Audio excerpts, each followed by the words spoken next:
are doing a quick interview today to accompany the blog piece on your website, Deaf, Sound and Music, which is a list of questions, and we're just going to go through them. So, when did you start going deaf? I started losing my hearing from the age of 8 through the deterioration of the nerves, and by the time I was 10 years old I was reliant on hearing aids. I used in the classroom a device called a phonic ear, which allowed the teacher to walk around the classroom and I could pick up what they were saying. And do you wear hearing aids? I don't wear hearing aids. I wore hearing aids during all of my school years.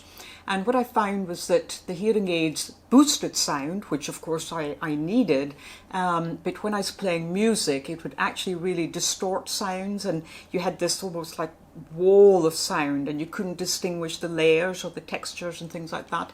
So it wasn't so much that you weren't hearing things, you were almost hearing too much, but not being able to work out what it was. And also things like where sound was coming from. So a sound might have been created, but you weren't quite sure the direction of that sound. And it was my percussion teacher, Ron Forbes, who suggested I take my hearing aids off and place my hands on the wall so that less sound was coming through the ears, but more sound was coming through the body. So that was an amazing way to really connect with sound in a much more organic, full way. And how can you be a musician if you were deaf? Well, you imagine to be a musician you have to experience sound and it has to come through the ear. But actually, you know, music consists of practically every subject that you study at school. Music consists of maths and geography and history and design and physics and all sorts of things like that. And also it's about really asking the question, what's the difference between hearing and listening? And so hearing is something that can be measured, and it's something that we receive through our ears, whereas listening opens up all of our senses. And it's almost like the mysterious sixth sense that we have. And so when you're playing music, you're looking at musicians, you're connecting in ways, you're preempting things as well. You're looking at someone, you know, maybe even before they create a sound on the violin, but you know by their body posture and their body language what sound might be produced. You look at a percussion player and you can see if this is happening or if that is happening even before anything makes a sound. So that's a form of listening. So you really are opening up all of your senses to be a musician. And how do you know what music sounds like? Well, it's an interesting question. Most people think, well, you put on a recording of something, but for me it's about looking at the score and reading a music score almost like a reading book, you know. So you see what the violins are doing or the woodwinds, and you're looking down the score like this and seeing, you know, what everybody is doing at the same time, and then you're seeing where you fit in with all of that. So you can't really play a piece of music convincingly if you're only learning your own part. But because I trained as a musician, you know, I studied music and I'm a professional musician, you know, I know the things to look out for, the things that make sense to me as a musician with harmony and texture and rhythm and all of those sort of things, structure and so on. And just the whole environment that I have been brought up with as a musician, you know, the forces which are at play, and you build on that knowledge and professionalism and experience. And can anyone listen the way that you do? We can all open our bodies up to receive vibration. Sound is vibration, and I think whether you're aware of it or not, you will be physically feeling sound. But perhaps one way that you can be perhaps more aware of that is simply by holding a balloon. So just hold that balloon and you can have a piece of music maybe coming from the television or from a computer or laptop or something, or live musicians, and just hold the balloon and just No need to analyse anything, but just be aware that sound would be coming through the balloon and then through your fingertips. And you can alter the way that you hold that balloon, perhaps have it against your chest or against your cheek or against your scalp, and just notice the difference in what you're feeling. You could sort of do the same thing by just holding a sheet of paper, just like that. Hold it quite lightly and just let the sound through. And then eventually you could put on a news channel on the TV or something, and as the news is being read, and just find the difference between a male voice and a female voice, for example, or a child's voice. And bit by bit, over a period of time, you'll begin to feel, lower sounds are felt, on a greater part of your hand or on the lower part of your body, or higher sounds are felt in the upper part of your body, or maybe just a little bit of your fingertips there. So you begin to almost map out your body in a way to the vibrations. And how do the vibrations feel as you pick up sound? Is it something you can explain? Well, vibrations, in very simple terms, low sounds are felt in the lower part of your body. So if I'm playing a bass drum or a timpani, or if I'm beside a double bass or the low end of a piano or something, that will definitely be felt, in your tummy area, your legs and your feet. And your feet are really quite important, so you can experiment by taking your shoes off. And then the higher sounds, if I'm playing glockenspiel or cymbals or triangles, things like that, they can be felt in the upper part of your body. So it could be your chest, your neck, your cheekbones, your scalp, just even your fingertips.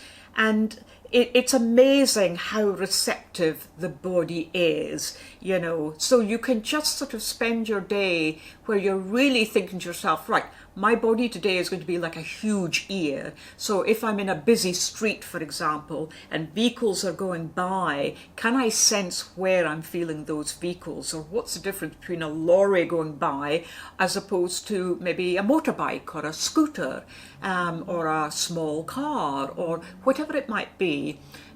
Or if someone shuts a door, that's a short sound, but where might I feel that? So it's really just sort of tuning your body into everyday situations.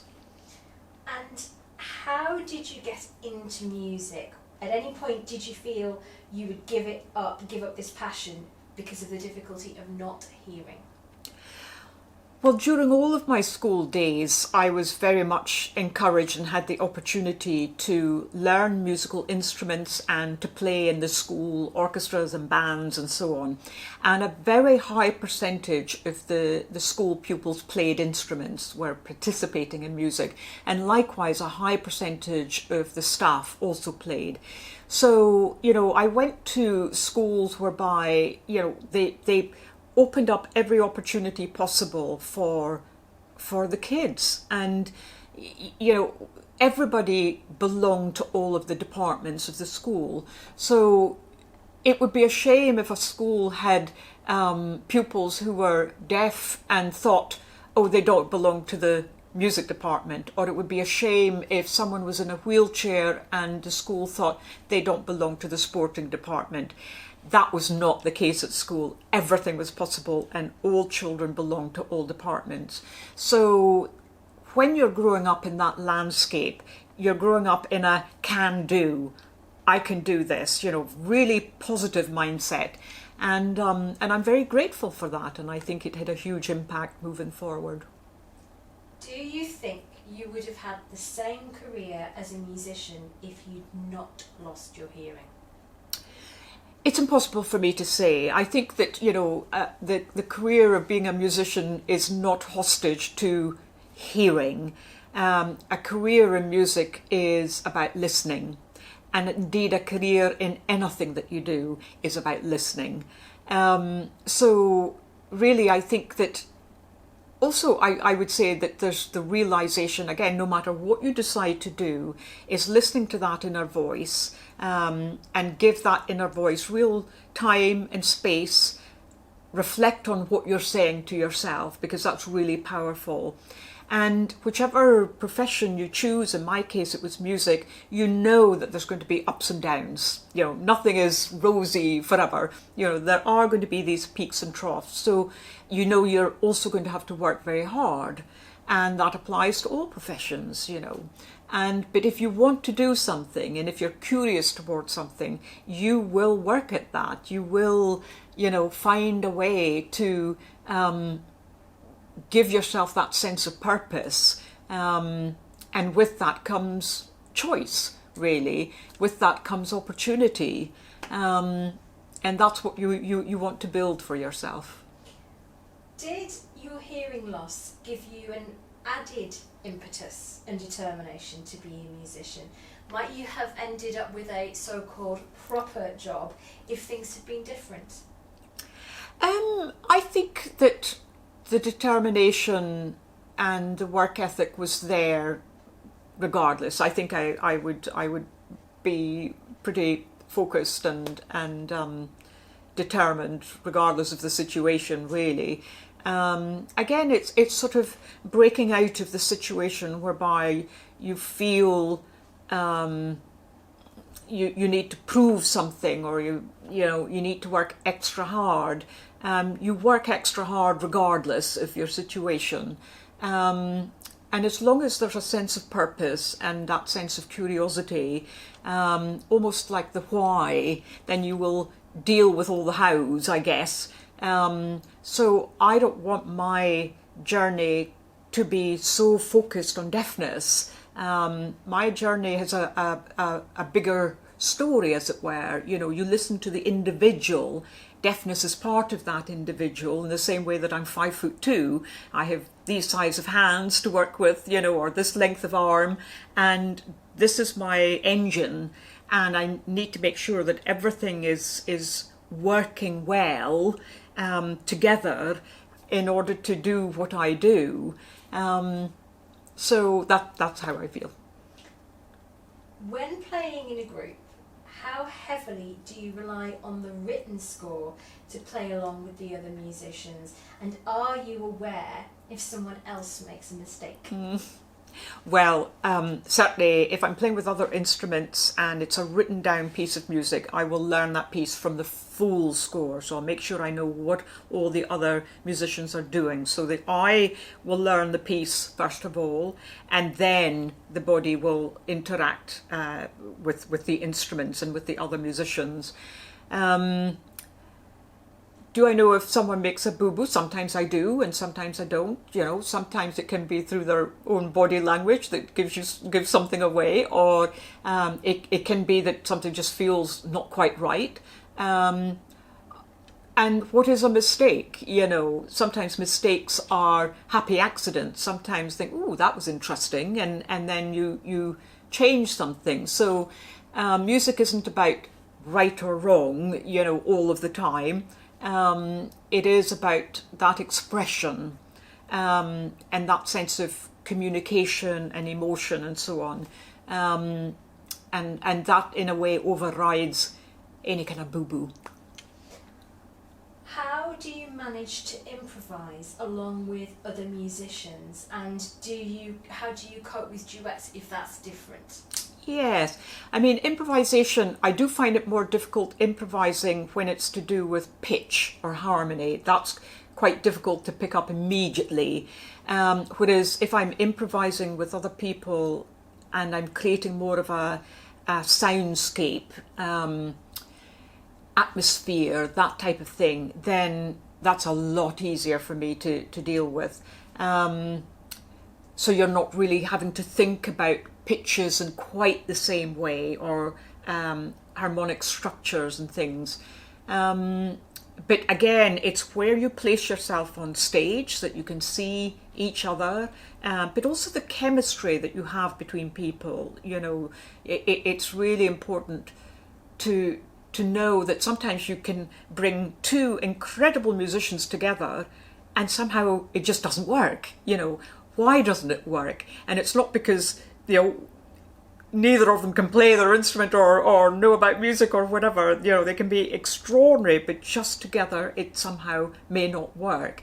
And a lot of the kind of chemistry and the building of relationships happens off stage. So it can be over a cup of tea or coffee or something, or a conversation, just spending time with people away from their instruments. And that all helps build this kind of overall relationship, and you begin to know their characters and personalities, and that is then fed through their music and the choices that they make. And last question, when you're learning a piece, how do you know you've got it right? Oh, well, the question is, what is right? You know, it's interesting. When I was a young musician starting out, I wanted to be as good a percussion player as I could. I really wanted to be, you know, as best as I possibly could be. And then I realized that, well, I'm not sure what that looks like. I don't know what that feels like, because you're always trying to improve every single day. And then I thought, when I started studying music full time, I thought, well, I want to be the best musician I can be. And then that's subjective, you know, so you might play something that maybe I thought was nice or good or whatever, and someone else might have said, but have you thought about this way to play it? And you think, oh, actually that's interesting, okay, I'll try that. So it's very subjective, and you know, people have different ideas, and you have to listen to your own ideas. And then I thought, well, you know, I'm not sure if I can be as good a musician as I possibly can be, but there's no end point to that. And then I thought, well, what am I? I'm a sound creator. You know, I build a story through sound. And that then really helped me to think about sort of this longevity of being a musician, which ultimately is a sound creator. And that has really shifted things for me, because I can get a lot of joy out of playing a box of matchsticks to playing on the most expensive marimba or drums or whatever it might be. So the imagination, the curiosity, the wonderness, the playfulness, the seriousness, the asking of questions, the reflection, all of those things are so important when you're playing a piece of music. So what is right, it's not now even in my landscape. I want to play a piece of music as though it's always a world premiere. Lovely, thank you. The ice cream van did a duet with you at last question. Do you want to do it again? Have we missed it? It's leaving.